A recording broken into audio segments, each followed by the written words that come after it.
Hey everyone, let's dive into the remaining inputs into a management review.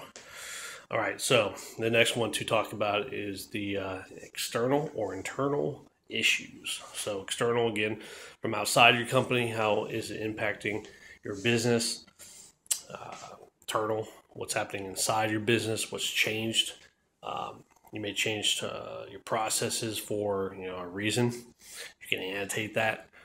There may be a customer or client change to their requirement, which is an external issue that affected you internally. All right. Next up is customer satisfaction, customer feedback. As we've already gone through, customer feedback is important. It's in a previous clause. You have to have something in place to track that. Again, as I've said before, data, numbers, documentation is important.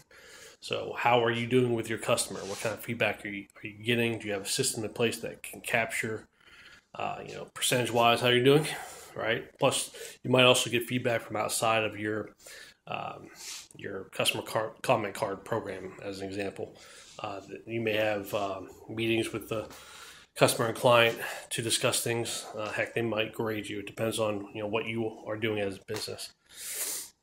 All right, next up is process performance. How are you doing for complying to your requirements? So is the system you built working? Is it compliant to your customer and or client's requirements? Again, you have to have a way of tracking that.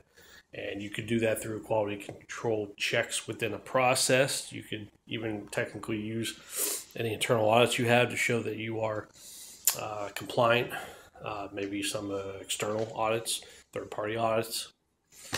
Next up is opportunities for improvement. So how are you improving things? Do you have a process improvement program in place, which was, again, a previous clause in ISO to think about and design how you capture process improvements. So annotate what you've been doing to improve what you have internally for your customer and client. All right, then next is looking at risk. Risk is everywhere. We have risks all the time. You should already have that identified. Are your mitigation actions working? Has anything new come up? Have you had any opportunities? That's where that input goes. And lastly, resources. Again, we need to track what we need to be successful for our customer and our client. So that's for that input. Do you have any resource issues? Annotate that.